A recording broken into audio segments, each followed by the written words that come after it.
On the morning of September 1, 1939, Germany launched an attack that would ignite the Second World War. At dawn, German forces crossed the Polish border from multiple directions. Within minutes, Polish cities, airfields, rail junctions, and military positions were under attack. There was no formal declaration of war delivered beforehand. The invasion began as a coordinated military operation designed for speed, shock, and systemic collapse. This was not an accidental escalation. It was a planned opening move. Germany's leadership viewed Poland as both a strategic obstacle and a political target. The German regime had already dismantled the post-First World War order through a series of calculated actions: the reoccupation of the Rhineland, the annexation of Austria, and the dismantling of Czechoslovakia had all been achieved without major military resistance. Poland was different. It stood directly in the path of German expansion and refused territorial demands. By late 1938, conflict was no longer hypothetical. Germany demanded control of the free city of Danzig and extraterritorial access through the Polish corridor.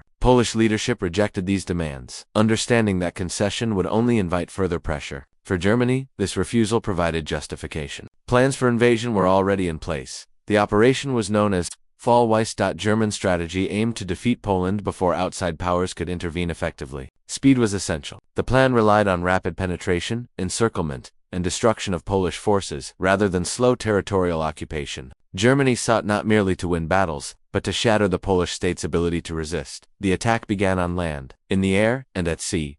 German aircraft struck Polish air bases in the opening hours. While some Polish planes were destroyed on the ground, others had already been dispersed. Despite this, Germany achieved air superiority quickly due to numerical and organizational advantages. Control of the air allowed German forces to disrupt Polish mobilization and communication from the first day. On land, German armies advanced from the west, north, and south. Poland's geography made defense difficult. The country had long borders and limited natural barriers. Major population centers lay close to the frontier. Polish forces were spread thin in an attempt to defend territory, rather than concentrate strength. This deployment reflected political reality as much as military planning. Polish leadership could not afford to abandon western regions without a fight. These areas contained industry, infrastructure, and symbolic value. Retreating immediately would undermine national morale and legitimacy. As a result, Polish units were positioned forward, making them vulnerable to encirclement.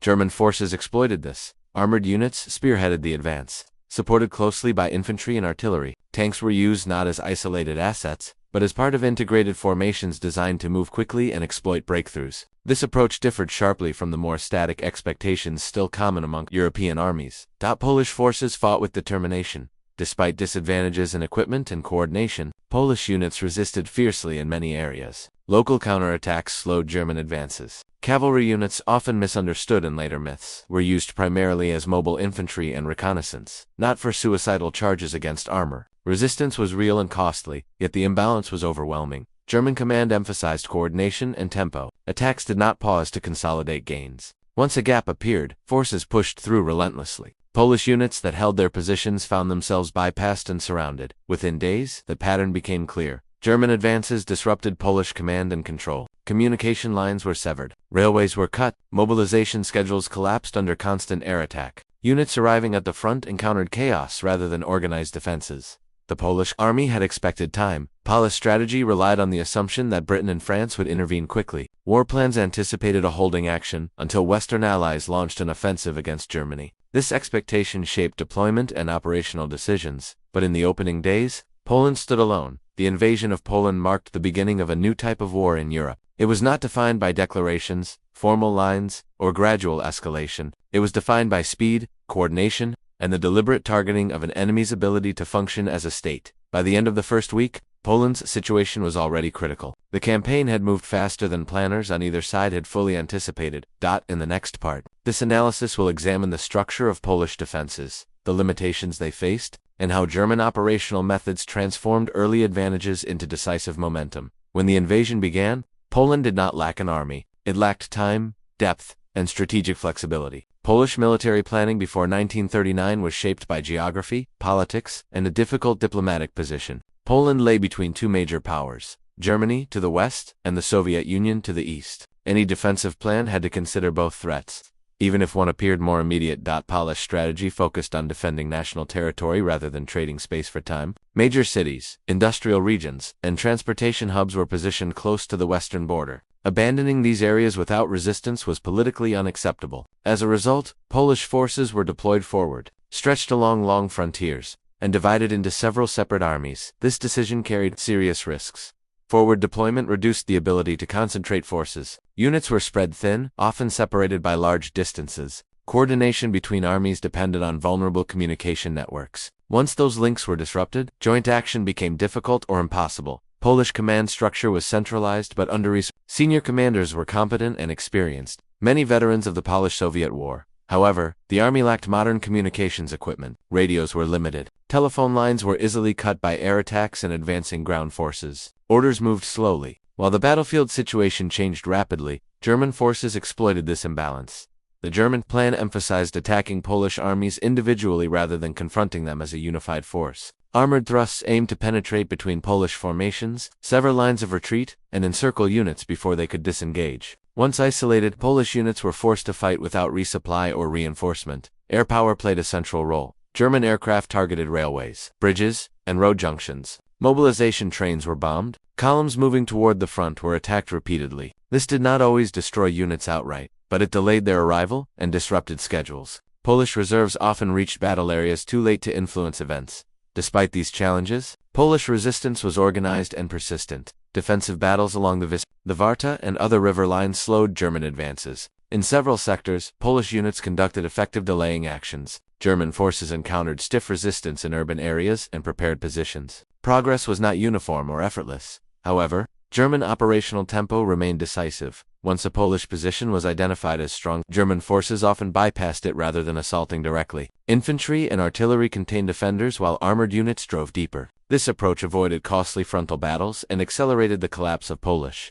defensive cohesion. The Polish Air Force faced similar challenges. Contrary to later myths, it was not destroyed entirely on the ground in the first hours. Many aircraft were dispersed and continued to operate. Polish pilots achieved localized successes and inflicted losses, but numerical inferiority and limited fuel, maintenance, and replacement capacity quickly reduced effectiveness. German control of the air grew steadily. By the end of the first week, the strategic picture had worsened. Several Polish armies had been partially encircled. Others were retreating under pressure. Coordination between fronts weakened. Commanders were forced to make decisions with incomplete information. Attempts to establish new defensive lines were overtaken by events. Poland's reliance on Western intervention became increasingly critical. Polish leaders expected that Britain and France would launch an offensive in the West, forcing Germany to divert forces. Declarations of war came on September 3rd, but military action did not follow immediately. The Western Front remained largely static. This absence of pressure allowed Germany to concentrate fully on Poland. The imbalance between expectation and reality became unavoidable. Polish forces continued to fight, but the strategic framework supporting resistance was eroding. The campaign was no longer about holding ground. It became a struggle to preserve organized forces long enough to continue resistance. In the next part, this analysis will follow the campaign as German encirclement operations intensified, examining how early breakthroughs evolved into large-scale destruction of Polish armies, and how the window for effective defense closed rapidly as the second week of September 1939 began. The German campaign against Poland shifted from penetration to destruction. The early breakthroughs had achieved their purpose. Polish forces were now fragmented, retreating, and increasingly isolated. German command focused on encirclement operations designed to eliminate entire armies rather than merely. The most critical engagements unfolded in western and central Poland. German armored units advanced rapidly beyond initial objectives, cutting supply lines and blocking withdrawal routes. Polish formations that attempted to disengage found roads already controlled or under aerial attack. The pace of operations left little time for regrouping. Once an army lost cohesion, recovery became nearly impossible. One of the largest battles occurred along the Buzora River. The Polish counteroffensive near the Buzora was the largest Polish attempt to regain the initiative. Several Polish armies launched coordinated attacks against German forces advancing toward Warsaw. Initially, the counterattack achieved surprise. German units were pushed back, and local successes boosted Polish morale. However, the effort lacked sustained support. German command reacted quickly. Armored reserves were redirected. Luftwaffe aircraft concentrated on the battlefield, attacking Polish columns, supply routes, and command posts. Without air cover, and with limited artillery support, Polish forces became exposed. The counteroffensive slowed, then stalled. Encirclement followed. German forces closed in from multiple directions. Polish units fighting along the Buzera were gradually surrounded. Attempts to break out were costly and largely unsuccessful. Thousands of soldiers were killed or captured. The destruction of these forces removed Poland's last opportunity to alter the campaign's trajectory. Elsewhere, similar patterns emerged. German units bypassed strongpoints and focused on cutting operational links. Polish armies defending cities and river lines found themselves isolated. Once encircled, resistance could delay but not reverse defeat. Ammunition shortages, lack of food, and constant air attack eroded combat effectiveness.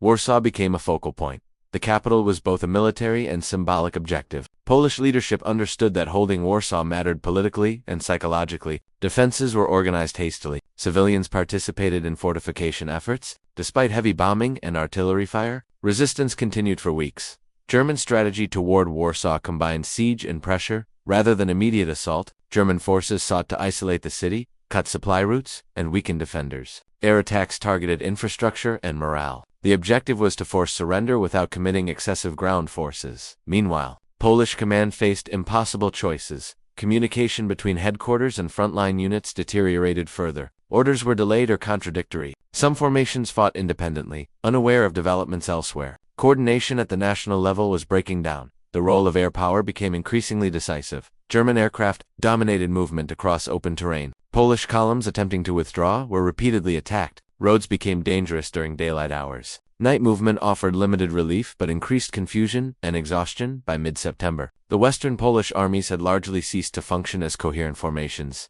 This did not mean resistance ended. Polish soldiers continued to fight in cities, forests, and isolated positions. But the ability to conduct coordinated, large-scale operations was gone. The campaign had entered a phase of attrition and local defense. The strategic situation grew darker still, as Polish forces struggled to hold the center. Developments in the east would soon change the war entirely. Decisions made far from the battlefield were about to eliminate Poland's remaining options. In the next part, this analysis will examine the Soviet invasion from the east, why it occurred, and how it sealed the fate of the Polish state. On the morning of September 17, 1939, the strategic situation facing Poland changed irreversibly. While Polish forces continued to fight German armies in the west and center, a new front opened without warning. Soviet forces crossed Poland's eastern border and advanced rapidly westward. The invasion was not a response to battlefield developments. It was the execution of a prior agreement. Weeks earlier, Germany and the Soviet Union had signed the Molotov-Ribbentrop Pact. Publicly, it was presented as a non-aggression treaty. Secretly, it contained protocols dividing Eastern Europe into spheres of influence. Poland was to be partitioned. Germany would take the West. The Soviet Union would take the East. Poland was never informed. By mid-September, Polish leadership faced a catastrophic dilemma. The army was already heavily engaged against Germany. Reserves were depleted. Communication was fragmented. Defensive planning had never accounted for a simultaneous war against both neighbors. The Soviet move eliminated any remaining strategic depth. Soviet forces advanced with overwhelming numbers. The Red Army entered eastern Poland along a broad front. Resistance was uneven. In some areas, Polish units attempted to fight. In others, commanders avoided engagement, uncertain whether the Soviets were enemies or neutral actors intervening under false pretenses. Confusion was widespread. Polish command issued limited instructions. The official order was to avoid combat with Soviet forces where possible, and attempt to withdraw toward Romania and Hungary. The objective shifted from territorial defense to preservation of personnel. The Polish state could no longer sustain organized resistance on two fronts. Despite this, clashes occurred. Polish border units, garrisons, and isolated formations resisted Soviet advances in several locations. These engagements were short and often overwhelmed by superior numbers. Soviet armor, artillery, and infantry advanced methodically, encountering limited coordinated opposition. The political consequences were immediate. The Soviet invasion destroyed any remaining hope of continued organized defense. It invalidated Polish plans to regroup in the southeast. Escape routes were cut. The concept of a defensive redoubt collapsed. The Polish state was now being dismantled from both directions. German and Soviet forces coordinated indirectly. Though not operating together tactically, their advances converged. Boundaries were adjusted through negotiation as armies met. Towns and regions changed hands according to agreed lines rather than battlefield necessity. Poland ceased to exist as an independent operational space. For Polish soldiers, the situation was devastating. Those captured by German forces were treated as prisoners of war. Those captured by the Soviets faced a different fate. Officers, police, and officials were separated from enlisted men. Many would later disappear into camps and prisons. The consequences of capture differed sharply depending on who controlled the ground. The Polish government recognized the reality. With Warsaw under siege and eastern territories occupied, the leadership fled. The government crossed into Romania, where it was interned. Authority within Poland effectively collapsed. The country was now occupied by two hostile powers, yet resistance did not vanish, even as organized defense ended. Individual units and local groups continued to fight or evade capture. Soldiers attempted to reach neutral borders. Others melted into civilian populations. The foundations of future resistance movements were already forming. The Soviet invasion sealed Poland's fate as a state. Germany's attack had crippled the army. The Soviet move eliminated strategic options. Together, they completed the destruction of the Second Polish Republic within weeks. In the next part, this analysis will examine the fall of Warsaw, the final battles, and how organized resistance ended, even as the war itself expanded across Europe. By mid-September 1939, Warsaw had become the symbolic and practical center of Polish resistance. While German forces advanced rapidly across much of the country, the capital remained unconquered. Its defense was improvised, strained, and costly, but it carried immense political and psychological weight. Warsaw was not prepared for a prolonged siege. The city had not been designated as a fortress in pre-war planning. Defensive works were limited. Anti-aircraft coverage was insufficient. Supplies of ammunition, food,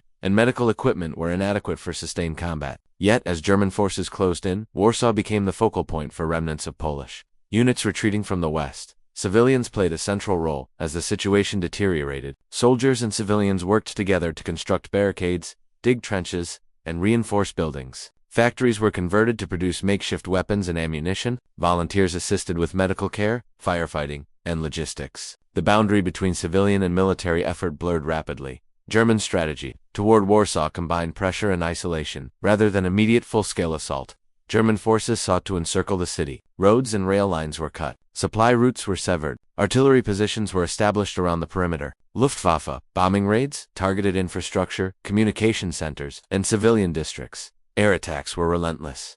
Bombing destroyed water facilities, power stations, and hospitals. Fires spread across residential areas. Civilian casualties mounted. Despite this, the city did not surrender immediately. Polish defenders continued to resist, maintaining defensive lines and repelling localized attacks. Command within Warsaw was centralized under General Valerian Chuma. Defensive organization improved over time, but resources continued to decline. Ammunition shortages, limited artillery effectiveness, anti-aircraft fire was sporadic. Medical services were overwhelmed. The strain on both soldiers and civilians grew daily. German forces increased pressure in late September. Artillery bombardments intensified. Ground attacks probed weak points in the defense. German commanders weighed the cost of a direct assault against continued siege. The objective remained surrender, through exhaustion rather than destruction, through street-by-street fighting. The broader strategic context offered no relief. The Soviet invasion from the east eliminated any prospect of external support. Polish field armies had largely been destroyed or dispersed. Relief forces could not reach the city. Warsaw was isolated not only physically, but politically. Inside the city, conditions worsened rapidly. Food supplies dwindled. Clean water became scarce. Medical facilities struggled to treat the wounded. Civilian morale remained resilient, but exhaustion and despair spread. The cost of continued resistance grew heavier by the day. Negotiations began cautiously. Polish commanders understood that further resistance would result in massive civilian casualties without altering the outcome. German forces held overwhelming superiority. The decision was not framed as defeat, but as preservation of life under impossible conditions. On September 28, Warsaw capitulated. The surrender marked the end of organized resistance in central Poland. German forces entered the city. Military operations ceased. The siege ended. But occupation began. The fall of Warsaw did not preclude the campaign immediately. Isolated Polish units continued to fight elsewhere. Some formations attempted to break through two neutral borders. Others fought until exhausted or destroyed. But the symbolic heart of Polish resistance had fallen. For Germany, the capture of Warsaw confirmed operational success. For Poland, it represented the loss of sovereignty, but not the end of national identity. Even as the state collapsed, the foundations of resistance, exile government, and underground networks were already forming. In the next part, this analysis will examine the final engagements outside Warsaw, the surrender of remaining Polish forces, and how the campaign formally concluded while the war itself expanded beyond Poland's borders.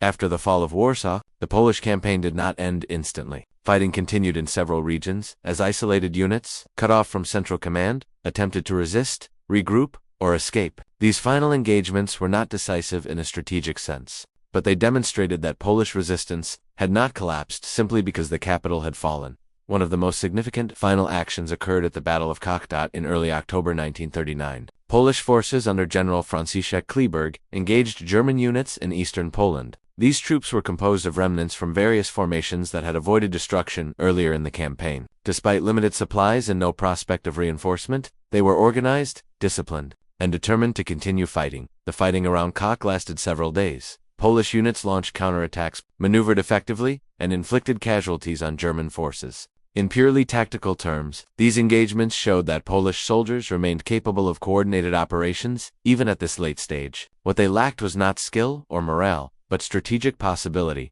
By this point, Poland was fully partitioned. German forces controlled the west and center. Soviet forces occupied the east. No external support was forthcoming. Supply routes were gone. Ammunition and food were nearly exhausted. Communication with any higher authority no longer existed. General Kleeberg made the decision to surrender on October 6. It was not a recognition of defeat in battle, but an acknowledgement of reality. Continued resistance would only result in unnecessary loss of life without altering the outcome. With this surrender, the last organized Polish field force laid down its arms. Other resistance took different forms. Thousands of Polish soldiers avoided capture by crossing into neutral countries, such as Romania, Hungary, and Lithuania. From there, many would later make their way to France and Britain to continue the fight. These escapes preserved experienced manpower that would play an important role later in the war. Within occupied Poland, resistance went underground. Small groups formed almost immediately. Weapons were hidden. Intelligence networks began to take shape. What could no longer be done openly would continue in secrecy. The collapse of the army did not mean the collapse of national resistance. For German and Soviet forces, the campaign was effectively over.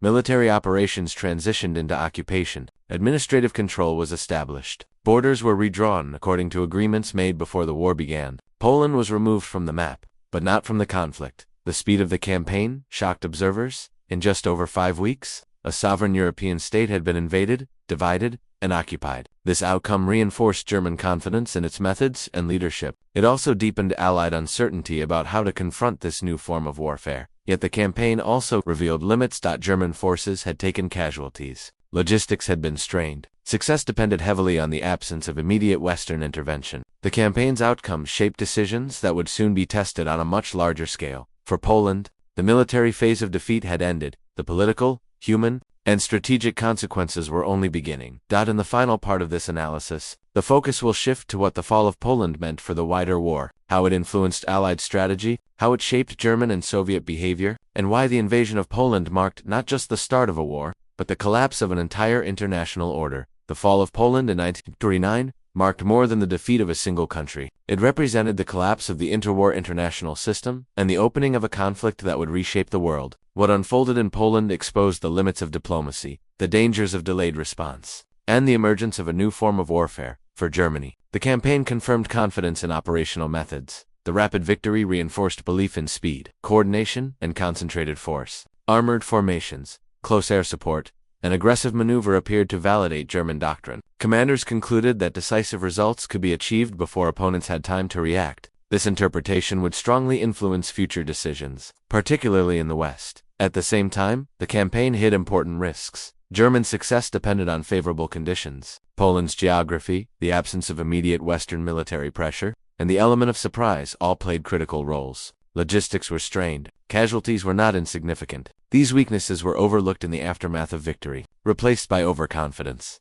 For the Soviet Union, the invasion of eastern Poland carried long-term consequences. The Red Army achieved its objectives with minimal resistance, but the operation revealed serious organizational and leadership problems. Coordination was uneven. Command experience was limited following earlier purges. These issues would become far more visible in future conflicts. Politically, the invasion deepened Soviet involvement in European affairs and tied its fate more closely to the unfolding war.